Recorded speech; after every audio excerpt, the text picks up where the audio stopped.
Hello and welcome to BITB podcast. I'm Monique Carriel. I am co-founder of Bravery in the Boardroom, and this is, as I said, the BITB podcast. So in today's episode, I am speaking with Wallace Sampson. As you may know, on Bravery in the Boardroom, I have the pleasure of interviewing and speaking with a range of senior leaders and board members and business owners who are underrepresented or who are turning the dial now on seeing boardrooms and senior leadership in organisations more representative of the communities and staff they serve. So as I mentioned, today I am speaking with Wallace Sampson. You may know him by name. He was Chief Executive of Harrogate District Council for 15 years. So not only was Wallace one of very few Black men to hold a Chief Executive Officer role in a borough council, but he also held that role up in Harrogate for 15 years. He also is a non-executive director now at Harrogate and District NHS Foundation Trust. So I speak with Wallace in this conversation about his 15 years at Harrogate, before he left in 2023. That is the right year, yes. About his journey into that role, how he navigated his way. Starting off, he talks about how he dropped out of university and got a part-time job at the local council, and how he navigated his way through a range of mid to senior level management roles into his first executive director role at Bradford Council, before then moving on to Harrogate. He talks about the longevity of the time he spent at different organisations, the different councils he worked at, and why he did that. He talks about his leadership style, his values and behaviours, and really unpacks how he showed up authentically in the boardroom as a Black man of one in very few. He talks to us about the stats from a report that was taken 7 years ago now, about how few, the small number of Black CEOs and actually in local government. And unfortunately, that number hasn't shifted that much, and why that may be. He also unpacks what he thinks should be prioritised to help turn the dial now in seeing more, not only seeing more representation, but sustained representation at senior level. I know I've said it many, many times before, but trust me, this conversation, if you are an aspiring senior leader, particularly if you are underrepresented, this conversation is like an online mentoring session. And Wallace kindly offers to connect and speak with anyone who may be seeking advice. So we will share his LinkedIn handle in the show notes. But please take the time to take a listen to this. There are so many gems that he shared. I've touched on just a few in this intro, but I'm not going to say anything else. I'm going to ask you to enjoy. And if you do have those takeaways for yourself, let me know. Let us know on our socials. We'll tag them into the show notes as well, where you can share your top takeaways with us. Thank you for listening in advance, and I hope you enjoy it too. Good afternoon. Hi, Wallace. It's fantastic to finally welcome you to Bravery in the Boardroom. How are you doing? Hi, Monique. I'm doing fine, and it's great to be on your podcast here today. Looking forward to it. Thank you. So, let's kick off. As I just said to you before I press record, I always do your intro after our conversation, but it'd be lovely for our audience to know a little bit about you. I'd say what you've done and what you're doing now. Yeah, okay. Well, a little bit about me, my background. You probably don't really believe that from the accent, but actually I was born in London to working class immigrant parents from the Caribbean island of Dominica. Big shout out to anybody from Dominica. But we moved to Doncaster when I was about 7 years old. So I have some early memories of living in London, but obviously having moved away at such an early age, most of my memories really are from living in Doncaster. But I do remember from when I lived in London, the family, we shared a house. Yes. With another family. I have memories of being bathed in a steel bath in the front room, the only toilet being outside. And I guess what I do remember is been very poor, certainly in those early years. And that was perhaps one of the drivers for the family deciding to move away from London to Doncaster. So we moved. And then when we moved to Doncaster, we shared a house again because that was the only place that we could get was with my mother's sister. And eventually we made what I call the socially upward progression of moving into a council house. So, I mean, I'm proud of my background. They are based on some really strong social values. And I think that in some respects, that's what's helped to keep me grounded over the years, recognizing I've never really forgotten where I've come from. And perhaps that's one of the reasons why the whole of my career has been in public service. I don't know, but maybe that has something to do with it. But my whole career has been in public service.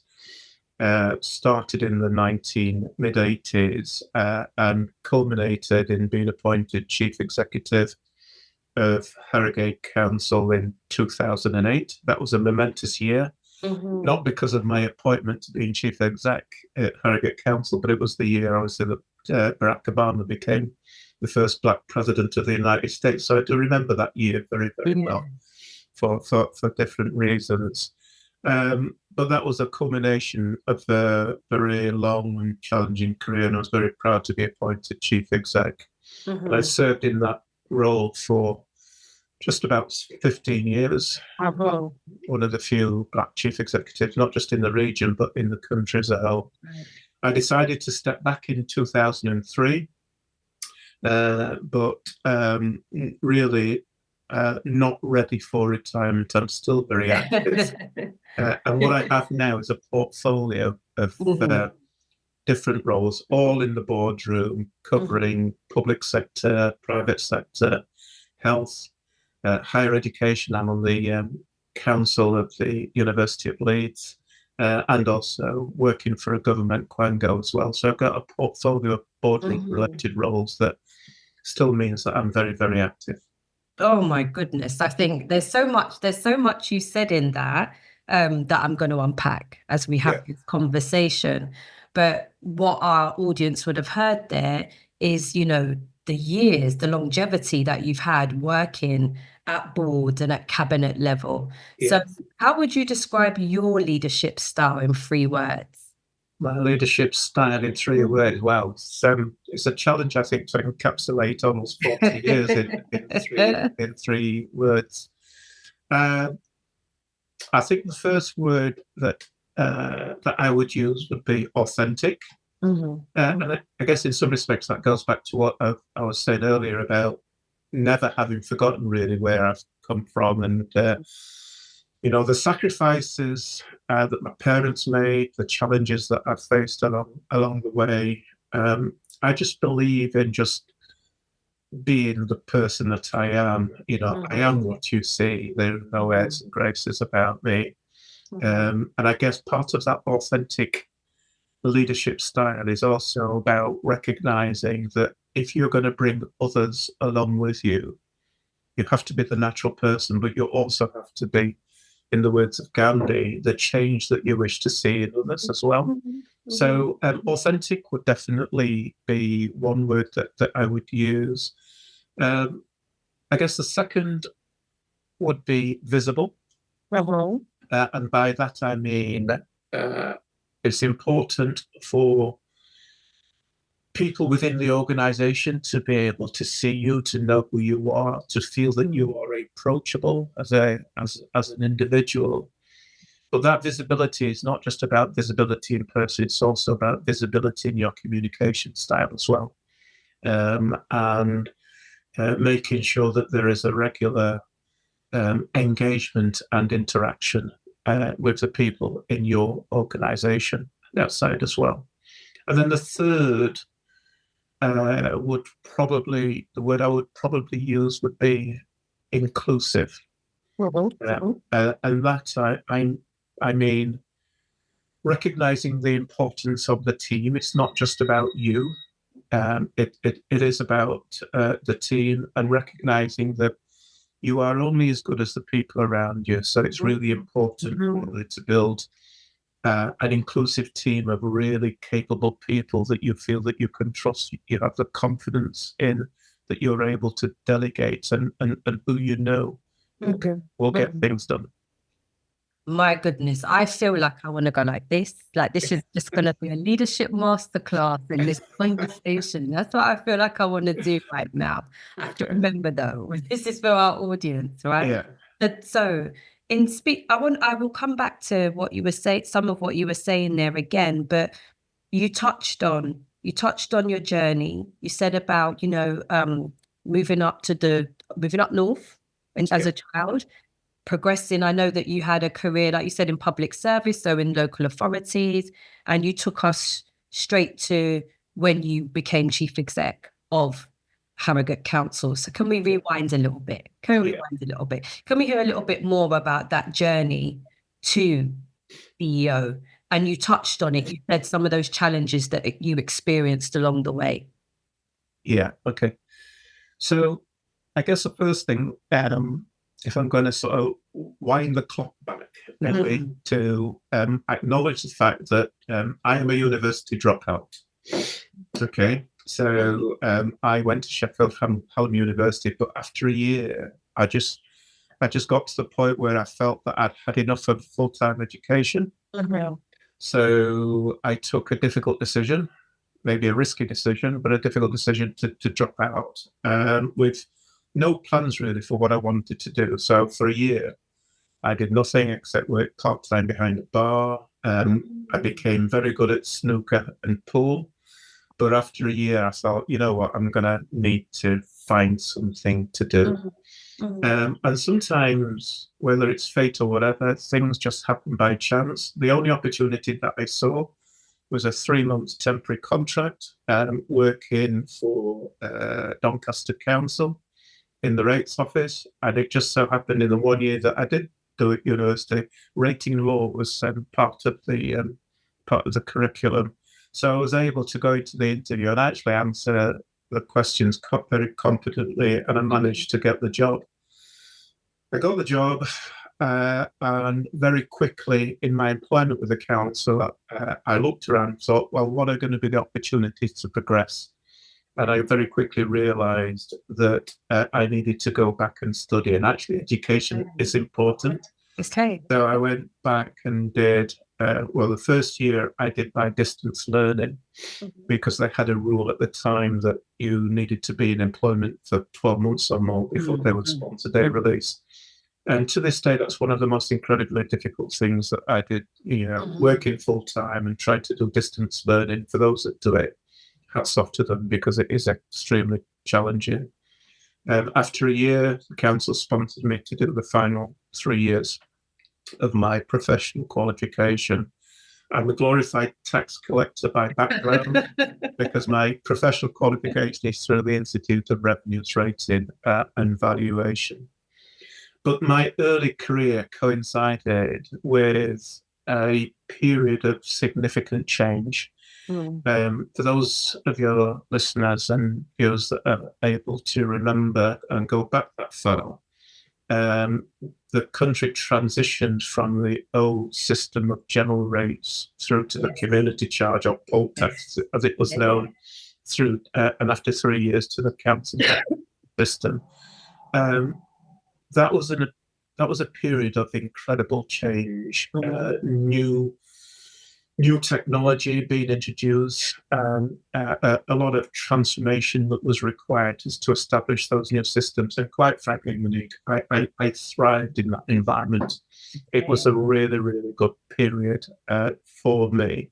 And to be honest, I progressed very well through supervision, junior management to middle management. I was one of the youngest middle managers at Doncaster Council at the time, to be honest, the only black one as well. But eventually I realised that if I was going to progress further in my career, I needed to seek out opportunities elsewhere.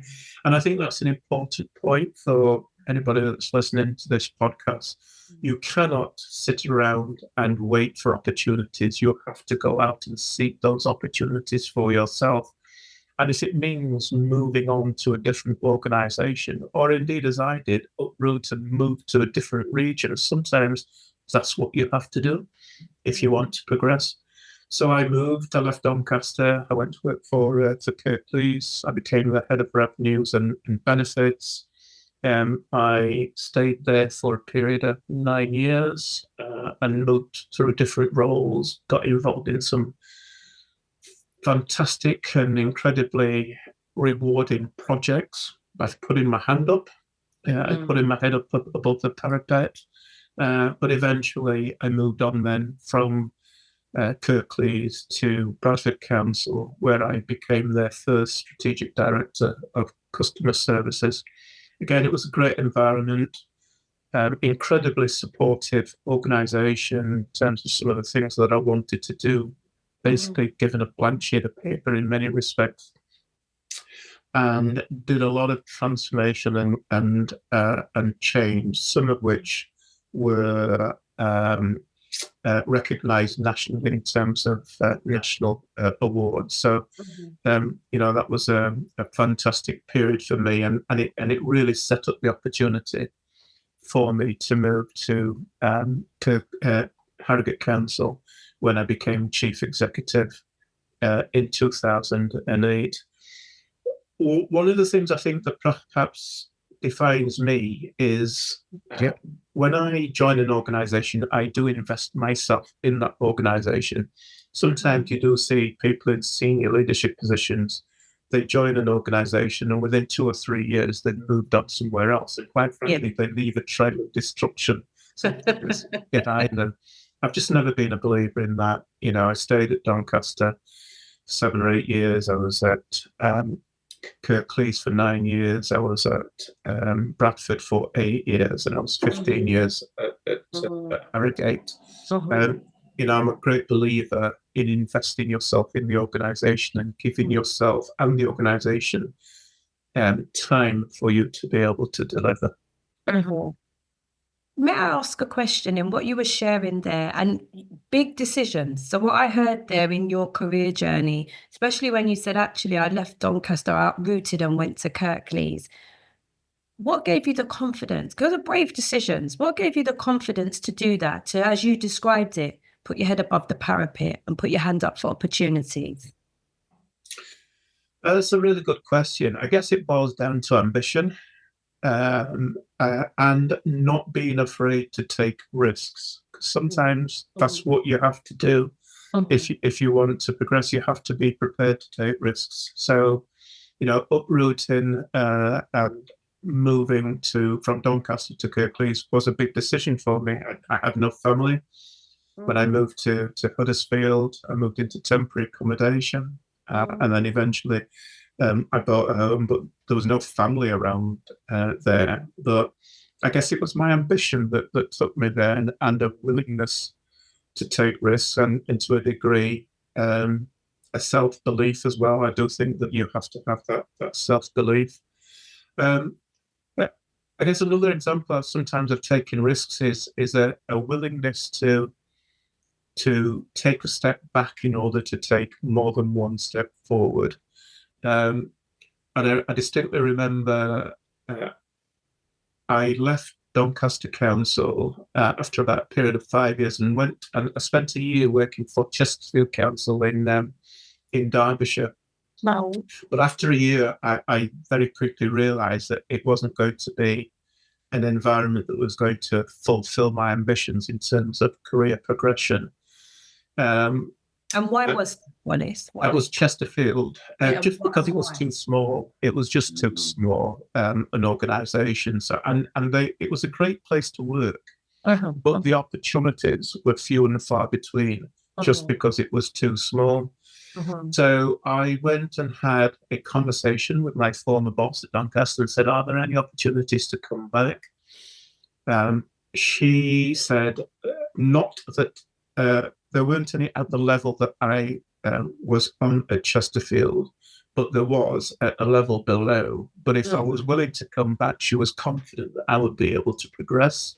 Yes. So I took a chance, trusting what she had to say. I took a pay cut Oh.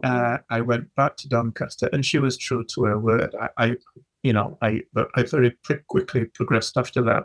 But sometimes I say you have to. My point is, you have to take risks. You have to take a chance.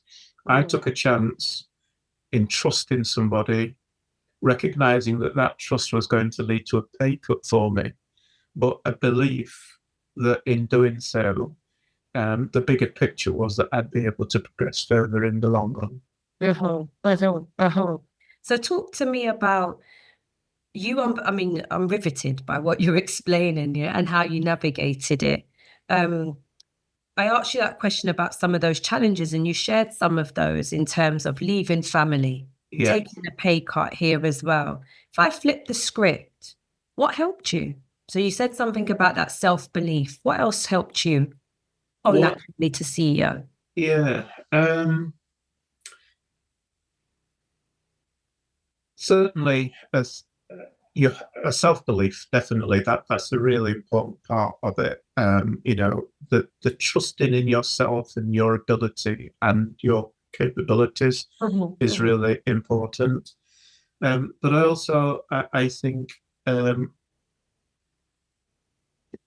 creating a supportive environment and a supportive network, and by that I mean having the ability to be able to call on people in the time of need. Because when I look around the boardroom, more often than not, I'm the only black face in the boardroom. And I think the challenge of that is having people that you can connect with and who understand you and you understand them. And sometimes that's very few and far between. So you have to find a way of being able to address that outside of the boardroom.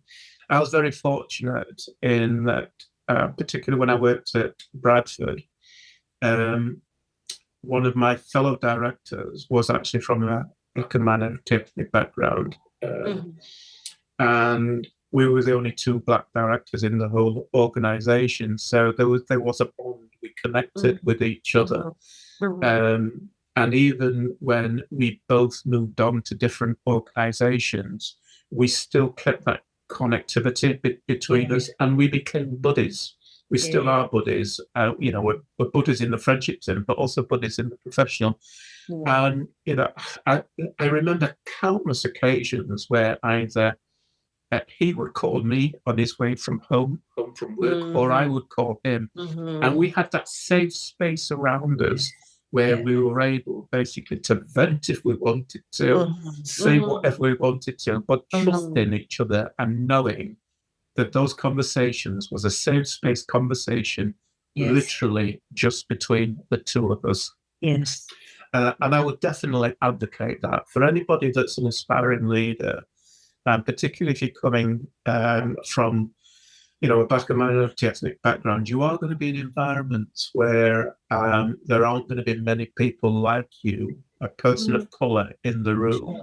And therefore, try and find ways in which you have the opportunity to have those safe space conversations. Find somebody that can be a buddy to you.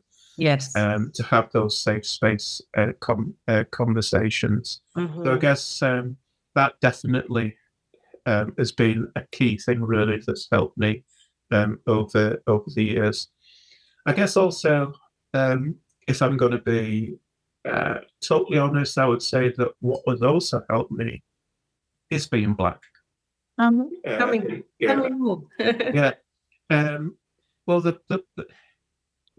I've always worked in, the Yorkshire region has 20 odd local authorities covering a population of 5.5 million.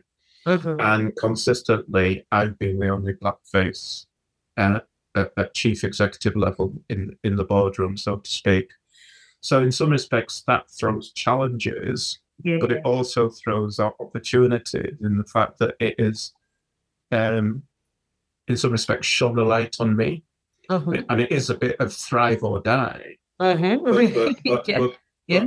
I guess I've thrived in that environment. So, it's given me the opportunity to be able to showcase me and my abilities it's placed a lot of responsibility on me, knowing that I am the only black person in the room more often than not. But I guess I've thrived on that. And I hate when I work with colleagues who are underrepresented. When I became an exec as well, I was the only black person in the boardroom at the time. 18 months later, my medical director joined, who was also black. But it's that flip mode between, I hear you describing, I'm the first, I'm here. Like you said, I thrived. Or that feeling of I'm the only one. My God, the spotlight's always on me. I want to kind of retreat back, or the pressure feels immense. What advice would you give? So to an underrepresented senior colleague, and that could be underrepresented by any protected characteristic, what advice would you give about that, how you flip that? So from the, like you said, thrive or die, or as I would say, being the only one, to, as Caroline Flanagan says, I'm the first, and being able to reframe it. How would you describe how you did that? Well, I guess the first thing is that there has to be an acknowledgement that if you are the only person of colour in the boardroom, it does shine a light on you, and it does place a great deal of responsibility on you. And you can either respond by how would I describe it? You can either respond by trying to be the loud voice in the room, or you can respond by just being your authentic self. Okay. And I guess the majority of the time, I've always responded by being my authentic self, but recognizing that the responsibility of being the only person of colour in the room is that on occasions you do have to be the voice of the underrepresented communities. I don't know whether education is the right word, but sometimes being that voice of the underrepresented means that you do have to make sure that the decisions that are being made takes account of the challenges, of the needs, etc., of underrepresented communities. So there is that responsibility of being the voice. COVID is a really good example of that, really, in that, I remember being in many conversations during the pandemic, where it was pretty clear, really, that as decision makers, we really didn't understand why, despite the fact that COVID was hitting disproportionately people from minority communities, there was a lack of understanding as to why perhaps there was a reluctance to take up the vaccine. And I found myself in that position of having to be the voice of the underrepresented group in that situation, and not just the chief executive of the council, but the voice of the underrepresented groups, and really just trying to explain some of the cultural differences and challenges, and explain why there was that reluctance, and why we needed to think out of the box, really, in terms of how we approached getting the take-up of the vaccine more amongst the BAME community. And it's such an important point you make, because I could describe it as a double-edged sword, in the sense of, you may be a director and your portfolio is nothing to do with inequalities, right? Yeah. But actually, as you say, because that's my people and I understand it, actually, when you mentioned about inclusive, whose lens, as my colleague Gabby, who's been on here before, said, whose lens are we looking through, right? And actually, this is why diversity at senior level is so important, isn't it? Because we are less likely to miss. Who is it we are missing out? If you've got representation across the piece, isn't it? Not just one person. It's actually, that's why we want boardrooms that are representative of who you serve, even Yeah. more so in public service, right? It's so fundamentally important. But I also see, I'd say, the double-edged sword, colleagues who are underrepresented feeling burdened by it, because actually, just because I am Black, you know, or just because I identify as LGBTQ plus, it doesn't mean that I know everything there is to know about it, right? Yeah. So it can go both ways about, actually, yes, you're there to, have we thought about it? But I'd also put that message out to colleagues, you know, please don't feel the burden of that means you've got to have all the answers, because unless that's your portfolio, you don't. But it happens, right? It happens by you're there in the room. And as you say, I think it's the confidence. What I'm hearing in all that you shared, and I know I asked you about it, you said you got some really deep-rooted self-belief, right? Really deep-rooted self-belief. But in what you said about your authenticity, it feels like you know how to walk the line between that confidence and self-assurance versus arrogance. And I'm going to be cheeky here because I sent you questions in advance, but you've prompted another question for me here. Yeah. That's something I get asked about a lot. So in coaching clients, in coaching senior leaders, when I speak about being self-assured, you know, letting people know what you bring to the table, showing up as who you are, a lot of people are worried, well, I'm going to come across as arrogant, you know, that's not the way I want to be. That's not what we're meant to do. How have you walked that line? So how does that land for you in terms of your authenticity, senior leader, but you stay in the boundaries of not being arrogant? How do you do that? I think being your authentic self means, certainly to me, that you don't try and be somebody that you are not. You know, you just have to try to be the real you. So that can manifest itself in a number of different ways. So, for example, you'll find in a boardroom environment that there are some people that have to have a voice. They you know, I describe it as that there are some people that talk because they have something to say, and there are others that talk because they have to say something. I'm definitely the former rather than the latter. And I feel confident enough to not feel as if just because I am the only person of colour in the room, I have to have a loud voice to be able to make myself heard. Because I think the more important thing is when you do say something, you kind of feel as if you have something really to say and something to contribute. And I think that's where you get the respect of your colleagues. So certainly in terms of my style in the boardroom, is very much one of calmness. It's about reflection. It's certainly about a lot of preparation in advance to ensure that you feel confident enough to be able to make a meaningful contribution when it's necessary to do so. But when you do open your mouth and when you do speak, you're doing so in a way that engages the audience, makes them listen, and makes them feel as if your contribution does have some real value, rather than just necessarily just being the loud voice in the room.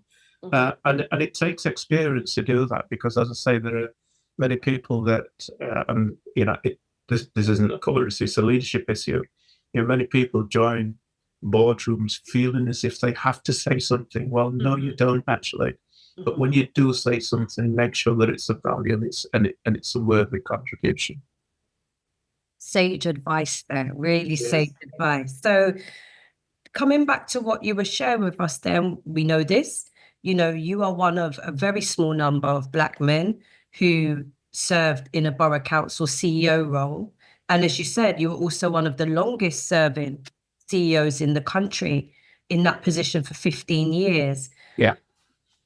In the 15 years that you held that role, what would be your reflections about what should be prioritized to increase and sustain diversity, and particularly racial diversity at boardroom level?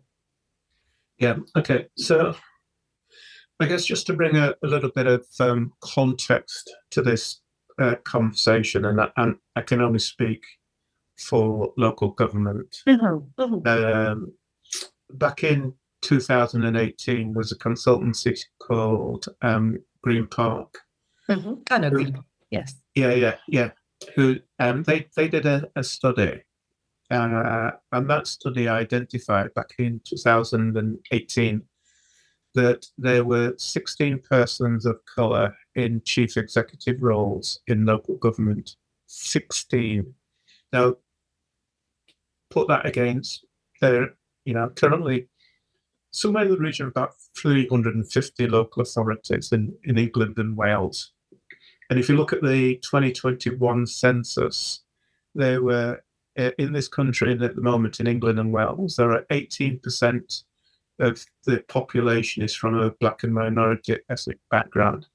So you put that 18% against the number of local authorities in England and Wales, the statistics say that there should be 58 chief execs from a BME background, and there were 16. And to be honest, from 2018 to now, I would guess that there hasn't been a seismic shift that would get us anywhere near that figure of 58. So there is definitely an underrepresentation, and there is a lot that still needs to be done. I'd say from my own personal experience, there's a lot of work that needs to be done around recruitment and selection. And I think one of the barriers are what I call the gatekeepers. The ultimate decision makers for the most senior roles in local government, which tends to be at the councillor level, and in a lot of occasions actually supported by executive search. So there's a lot of work that needs to be done to address it from a recruitment and selection point of view. But if I was going to identify a number of things that could be done to address the problem, I would definitely say that, going back to my point about buddying, that there needs to be work done to develop buddying and networking programs for what I call aspiring leaders from a black and minority ethnic background. And that buddying and mentoring program really needs to be supported by black leaders who have succeeded. So, I mentioned that I benefited from buddying in the past. I still do mentoring of aspiring leaders, and somehow there needs to be a network of buddies and mentors really to support aspiring leaders. So that would be one. I definitely feel that there needs to be a more targeted approach to spotting and nurturing talent from the black and minority ethnic community. You could describe it as positive action if you want. And I'm not suggesting for one moment that there should be preferential treatment. I guess what I'm talking about is creating an environment where people of colour feel confident that there is a much more level playing field for them to be able to have the confidence to be able to go for those senior roles in the future. But part of it is about, as early as possible, spotting and nurturing that talent. As it happened, I think that happened to me. I was very fortunate. There was a lady at Doncaster Council who was my boss. In part, she has been my mentor. She must be in her 80s now. I still keep in touch with her. She still gets a Christmas card from me every year. But she spotted something very, very early on, and she took me under her wing, and you know, she helped me enormously in the early part of my career, and she was the one that took me back after I'd left. Yeah, You know, yeah. so a targeted approach to spotting and nurturing talent would definitely be the second point. The third point would be around finding a way to create short-term placement opportunities for people of colour. It's possible to do that within the NHS. We do it. You know, there are programs that enable aspiring Black leaders to look at opportunities to become non-executive directors. So, you know, it is possible for organisations and sectors to think about how they create short-term placement opportunities as part of somebody's development. And the fourth and final one would be going back to what I just said, really, about recruitment and selection training, particularly focusing on those senior decision makers and the gatekeepers, and focusing on ensuring that there is an understanding, really, of some of the challenges, sometimes cultural challenges that people of colour face in being able to have the self-confidence to be able to apply for senior roles, and to, you know, recognising that and factoring that into account in the recruitment process. Thank you for sharing that. And what you've shared there, I see and hear echoed quite a lot, but there are some key elements you said there, and, you know, describing what you said, your old manager she was your sponsor. Yeah. She was your sponsor, and we see sponsorship being built into a lot of development programs now. Prior to us starting this conversation, I was just having a conversation about what I see happening now is, yes, there is a growth of positive action and career acceleration programs, and a number of them are picking up on some of the factors that you've described, are the components, you know, those key components.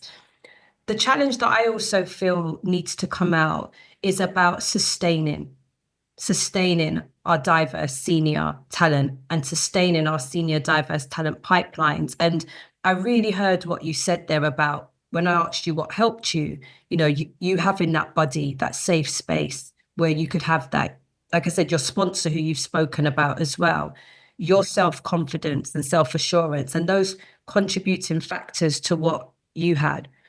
The point that I also call out, though, and I keep calling out, is about keeping an eye on that danger of over-indexing on development of underrepresented colleagues, because what we will have, which is a good thing, is about people banging down the door, I am ready. But if we still have environments that aren't inclusive, you know, that are still oppressive, that are not welcoming, if we still have the gatekeepers who are keeping those barriers very firmly in place, we're still going to be here. And so my conversation, and the one that we continue to push and challenge in Bravery in the Boardroom, is about actually the development and support and challenge to our colleagues in those senior decision-making roles, and actually building that inclusive leadership capability and accountability, because this is everyone's business. And I think, you know, the two, if we could get the two look to walk side by side, you know, I'm ever the optimist, okay? I'm ever the optimist. I think we'll see that number heading more towards 58. But I really heard what you said there about, and it's why I invited you to join us for a conversation, because there are too few of you, Wallace. That's our challenge, isn't it? So the mentorship, the insight, the encouragement, that, and the credibility that you have to provide that, because of your career history. We don't have enough of you, right? We don't have enough of you, which is why it's so important to me that we do hear from colleagues like yourselves. And that, you know, I hope this episode is shared far and wide. I really do, in terms of what you're sharing here, because this is almost like a mentorship conversation, isn't it? What you're sharing and unpacking. And if anyone is holding that baby of, I've been asked to put together, you know, a positive action or talent development program, you just gave them the nuts and bolts. of what it should include. So thank you so much for really clearly unpacking that. We are nearly done. Okay. A few more questions from me. So we touched on it earlier in our conversation, but I'd like to hear your reflections on it. What difference does it make to have a diverse board from your perspective? I mean, it is incredibly important to have a diverse board.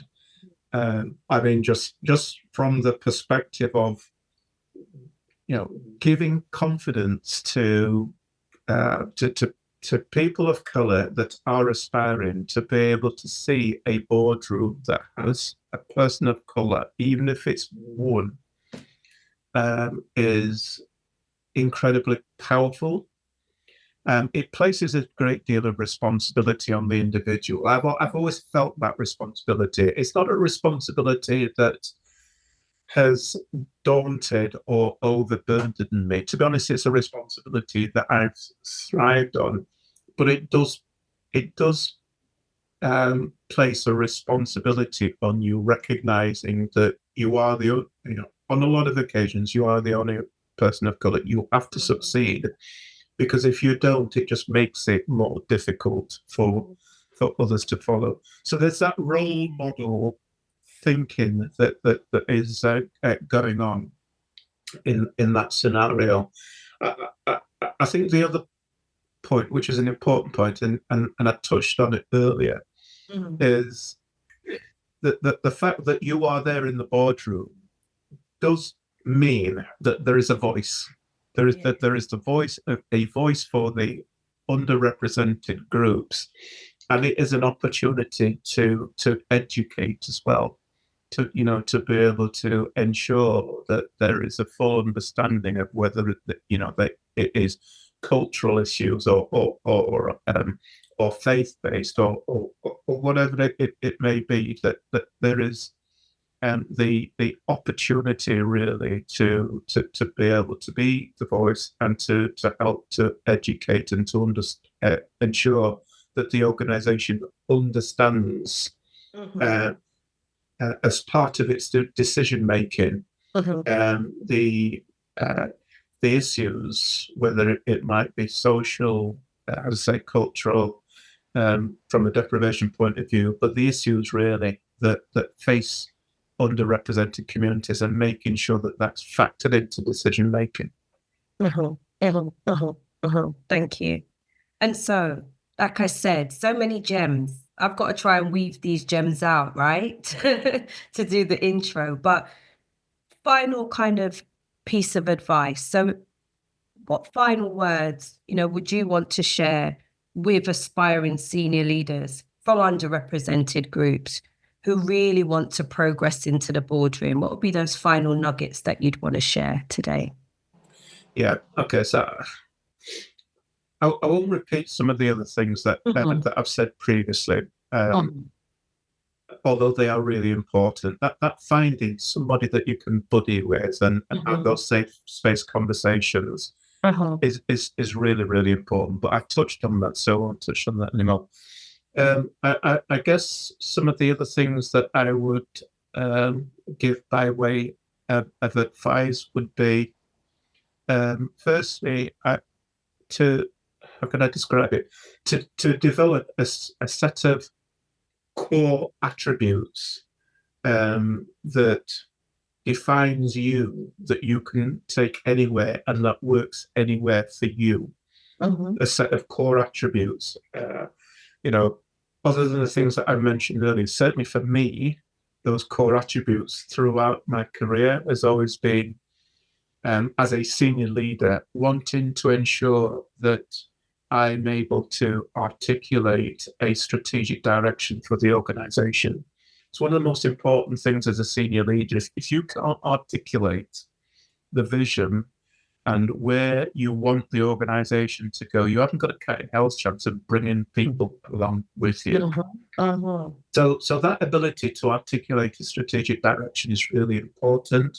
Visibility, as I mentioned earlier, I think is really important. haven't really touched on it a lot, but values and behaviours. I talked a little bit about being the change that you wish to see in others, and that's part of the values and behaviours. Don't expect others to behave in a way that you're not prepared to behave yourself as a senior leader. Yes. So that is really important. And as I say, I mentioned inclusivity. The other one in terms of the core attributes would be, how would I describe it? I describe it as resilience. Right. And you will definitely find as a senior leader that you need to develop a degree of resilience to be able to meet the challenges of being sometimes the top person in the organisation, and sometimes that can be a lonely place as well.